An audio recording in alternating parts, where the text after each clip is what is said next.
tradične po 2 týždňoch sme tu zás s našou Sneaker Star a tento týždeň si predstavíme zaujímavú novinku od Nike, ba priam zberateľský kúsok a je to Nike Air Max 1 Mini Swoosh.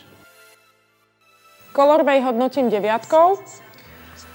Vysoké číslo z toho dôvodu, pretože sú tam klasické monochromatické farby, biela, čierna, ale pre niekoho to môže byť nuda, preto bodík dole.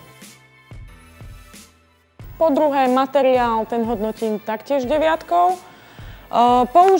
Použitá bola vlastne prémiová koža v kombinácii s textilom a v konečnom dôsledku, ako u tých čiernych ten textil nevadí, ale u tých bielých, keď sa zašpiní, tak to môže byť trošku problém s čistením, preto bodík dole.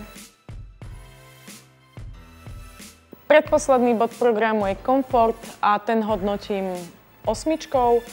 Síce bola použitá Air Max technológia s klasickou Air Max bublinou, ktorá je naozaj komfortná, ale v konečnom dôsledku tieto tenisky ako nie sú jedny z najkomfortnejších topánok, aké sú. Sú aj iné boty, takže preto 2 bodíky dole. Cene dávam 8. V Čechách sa pohybujú okolo tých 3990 korún českých, na Slovensku, respektíve v eurách je to okolo 140 eur.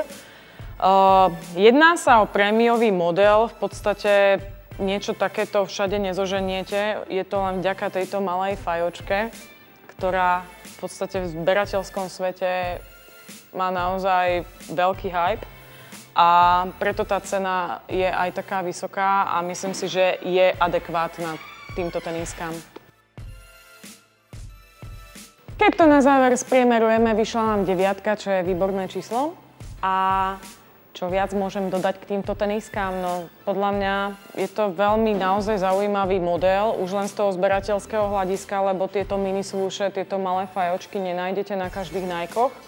A myslím si, že stojí za to, aby ste ju mali vo svojej zbierke. Sú pekné, zladíte ich k čomukoľvek. Takže vidíme sa o 2 týždne. Čaute.